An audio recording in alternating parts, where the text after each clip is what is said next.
the results of the presidential elections in Colombia with Laura Gil, our political analyst. Laura, welcome to the program. A pleasure to be here, Jorge. Laura, what you would say that is the most relevant for you conclusion of the results of the election? Okay, two conclusions, Jorge. Right-wing former President Álvaro Uribe continues to be the most important politician in the country. And two, the left is alive and well. And kicking. And kicking, and kicking. So we will see a very interesting scenario of government opposition. In the morning after, Monday after the elections, what was for you the most interesting headline about what happened?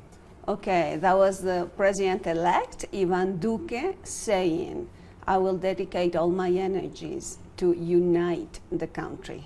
This was a very, very polarizing and polarized election. Exactly, because we were hearing time after time that the Colombia situation was a divided and polarized country. Is that true? Absolutely. Just think about the referendum on the peace accord, on the peace agreement. That was pretty much half and half.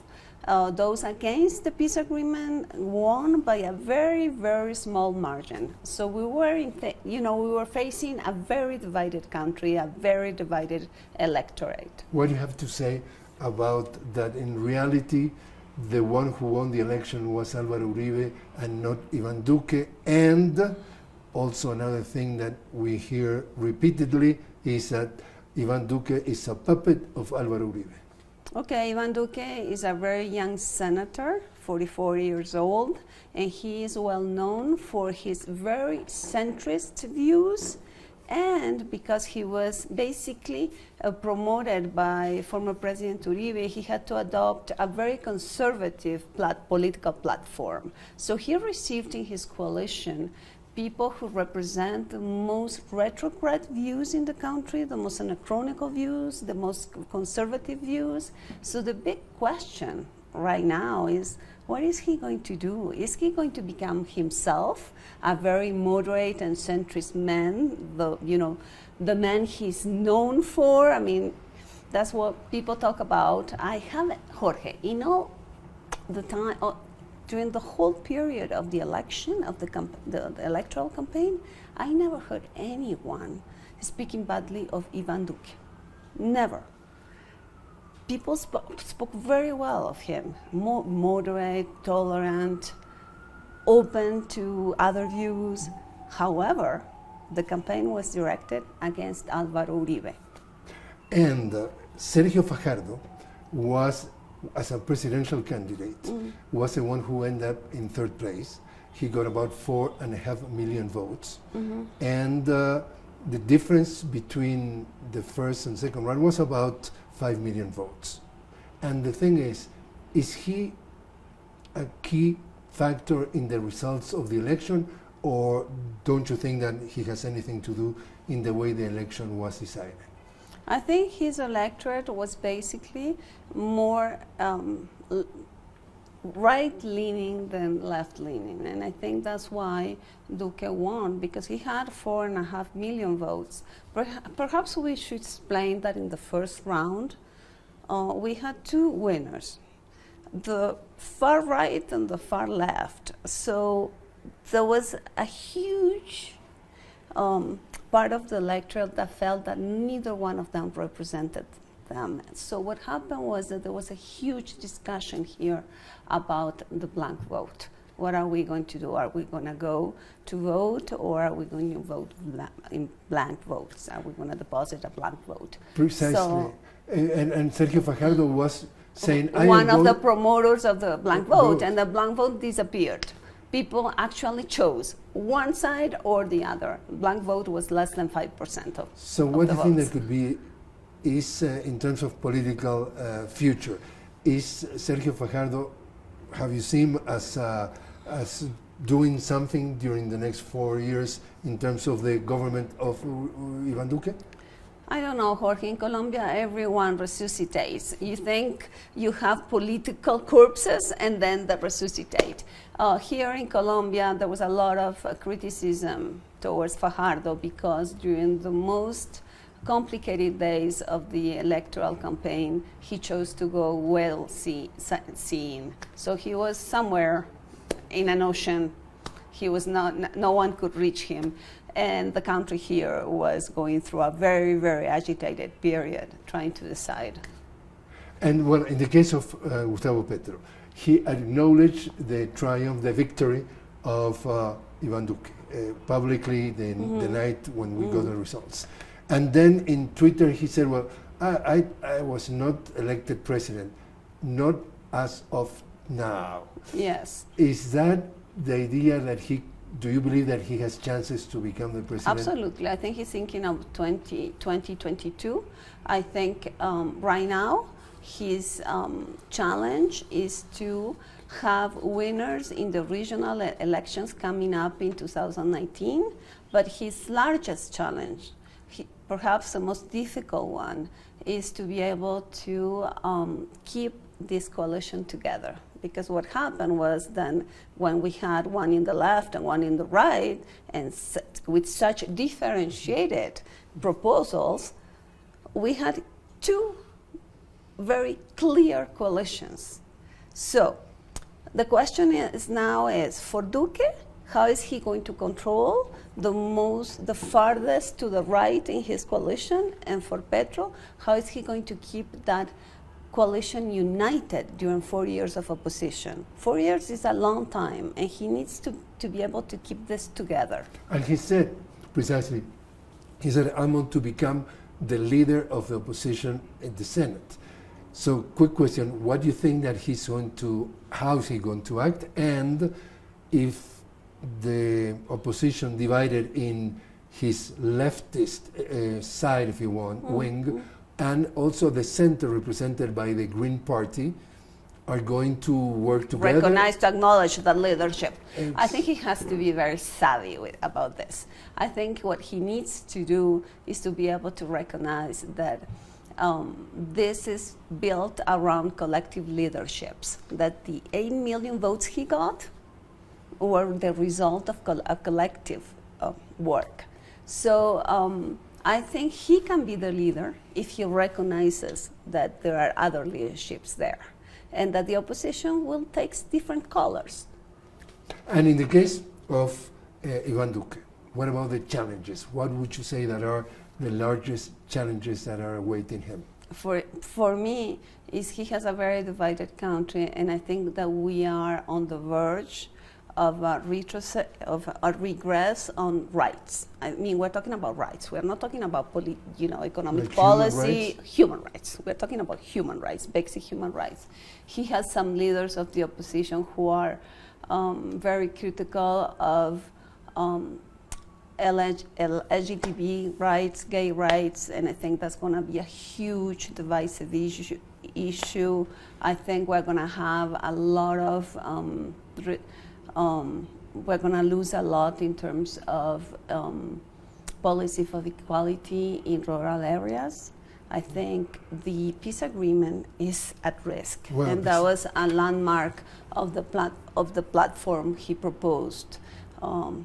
So, precisely, the future of the peace agreement, a key issue in the presidency of Santos. Absolutely. There are people in his coalition who propose to completely destroy the peace agreement. So what happened between the first and the second round, Jorge, was that both had to move to the center.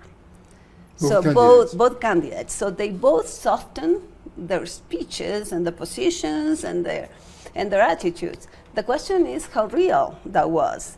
And for now, we have a question. Is Duque going to destroy the peace agreement, or is he going to just make cosmetic changes around the peace agreement? What do you think? I think he's going to make basic changes. I think there will be a peace agreement, but he will make changes of elements that go to the core of the peace agreement. For example, transitional justice and political participation of the guerrilla in Congress. I think that's of the former guerrillas in Congress. And I That think he opposes, exactly. yeah, exactly, that he opposes. Why? Because even though, as I said, he is a tolerant, moderate man, he is going to be under a lot of pressure from the far right. And in the case of the conversations, the dialogues between the government and the ELN, the National Liberation Army, that are taking place in Cuba, are going to be stopped, or you think they are going to continue? He said he will end them, and I believe him. And what about the political party, the FARC as a political party? Do you think that they said already that they want to meet with the President-elect Duque to go over the transitional justice, for example? Okay, I have to say that yes, that the day of on election day, the FARC members were very, very careful with their words. They welcomed the new the president-elect, and they were very, very careful. And they basically said, this is a victory of democracy, and we are here to talk. So I think they are sending a message too, that let's not get very nervous about this, let's be prudent, let's be cautious, and let's sit down and talk. And President-elect Duque has said that he would like to at least try to do a national pact, a national agreement.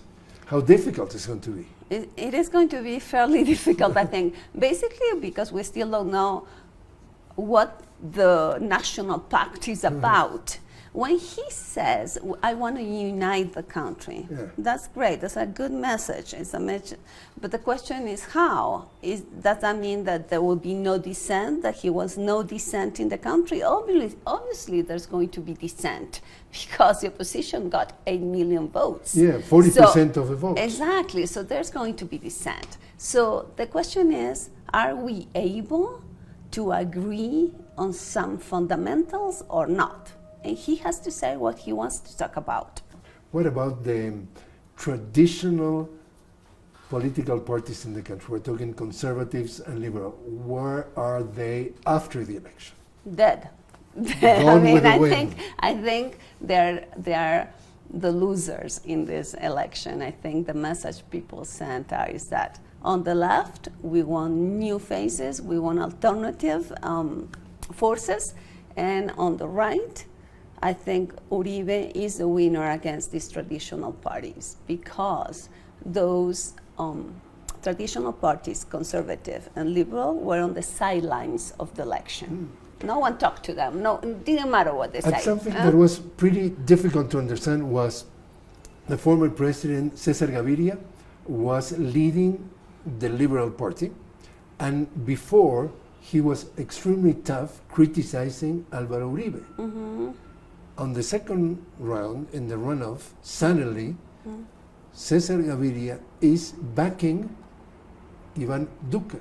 That's why these parties are dead, because people are saying, we will remember this. We're tired of this. This is pure politicking of the worst kind, and we're tired. And the case of another historic issue. For the first time, a woman is going to be the vice president. We're talking Marta Lucía Ramírez, and she announces that 50% of the cabinet are going to be women. Important? Yeah, very important. That's a great thing. But we have to remember that she is going to be the first female vice president of a political platform that is against women's rights in terms of abortion, in terms of gay rights. I mean, we are not getting a very progressive woman. We will have the confidence she will represent us. So Marta Lucía is the same, represents the same thing Iván Duque does. Is she going to be able to free herself from the forces that surround her? Is she going to be able to be herself? Because if she's able to be herself, Jorge, things are not going to be that as drastic. But if the Catholic, Christian, conservatives take over this government, we're walking towards a disaster. And what about corruption? Many people who criticize Álvaro Uribe has said that since he left the presidency, he was always proposing candidates, that many of them became president, that they were involved or related or close to corruption, and the critics said that even Ivan Duque was in a way sort of close to corruption. What do you think? I don't think Ivan Duque himself is close to corruption, but of course, look, the traditional parties that are the most involved in corruption were in that coalition. Uribe himself, with all his past, and was in that coalition. So corruption was much closer to Ivan Duque than it was to Gustavo Petro. Well, we'll see what happens, because he promised in his victory speech that he will fight against corruption. Another subject, another issue important, narco trafficking, and we're talking at least 200,000 hectares to 240,000 hectares, depending on the sources, that are today planted with coca leaf. That's a very heated issue, Jorge, because there was an increase in coca crops since the agreement was signed. Why? Because aerial fumigation stopped, and manual substitution took over. So of course that's very slow. It's much more difficult. It's difficult to talk to the growers and convince them they have to come to the legal side, and we had an increase. Duque promised that he will begin fumigation again. And fumigation in Colombia is one of the most heated issues because of sanitary health and environmental side effects. So it's going to be very heated, and we will see a lot of social protests around fumigation. The most tough critics about Ivan Duque and has to do with tax reform. It was precisely a political analyst here in Colombia said Ivan Duque is Robin Hood, but an opposite Robin Hood. Yeah. Robin Hood was stealing from the rich to give to the poor, and this critic says Ivan Duque is going to steal from the poor to give to the rich, and he was quoting a supposedly mention or quote of Duque saying, poor rich people are going to be almost asphyxiated by paying taxes. What about a tax reform? Is going to be successful? Every president promises a structural tax reform. That's what they say. The structural tax reform that will fix all the problems, all the the holes in the tax code. What Duque said was that he will cut taxes for enterprises, so he will cut for business. But he hasn't said how he will replace them. And the trickle-down economics, as far as I know, is pretty much, put down to death since Reagan was president. So he hasn't said how he's going to replace that income. And that's one question he will have to answer. The most worrisome question I have in terms of taxes has to do with rural taxes, taxes on land. What's going to happen? What's going to happen there? Because the peace agreement basically required that we had a new tax code for taxes on land, and I don't think that will happen. He represents the rich landowners, and he won't allow them to pay taxes. Exactly. Because also always we hear that when you reduce taxes to the rich, to the wealthy, that is because they generate jobs. And exactly. But I mean, that trickle-down thing, I think that's what, when I was a student in the States, I heard that a lot in the Reagan years, and I thought that was reevaluated. So I wish he would tell us how he's planning to replace that income. We will see. It's ironic, but Duque was one of the few in Uribe's party that actually supported the increase in value-added tax. He actually supported that. that was a proposal by President Santos, and he took some distance with President Uribe to support that. So, you know, there's a question on how Duque will react. Is he going to be able to put distance with Uribe or not? And what about foreign policy? What do you think is going to happen? He has said nothing about foreign policy. This is something he has said nothing. He keeps saying he would fix the Venezuelan problem. He keeps promising that he will somehow oust Maduro from Venezuela. He hasn't said a word about how he's planning to do that. And what about the relation with the US, for example? I think we're going to go back to the Uribe years, in which the United States was the privileged partner. It was the special partner Colombia had. What Santos did basically was to diversify dialogue with other countries without losing the special relation with the United States. He is going to have only the United States as a partner.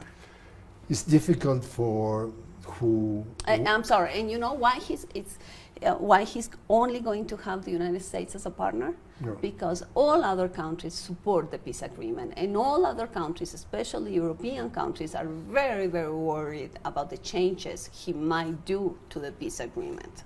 In general, talking about the other countries in the world, they were praising President Santos because the elections, the two turns, the most peaceful ones, the most peaceful in decades, and it's being seen as a direct result of the peace agreements that he achieved. So he won the presidency under the most peaceful elections thanks to the peace agreement, talking about against the peace agreement. Exactly. So it's very ironic. And how you explain that President Santos is so unpopular? That's unexplainable to me, because the peace agreement has brought good things to Colombia. It's so obvious that it has brought good things. The reduction, the violence has not disappeared, because we have, you know, a phenomenon of criminality that has not disappeared, but political violence has disappeared.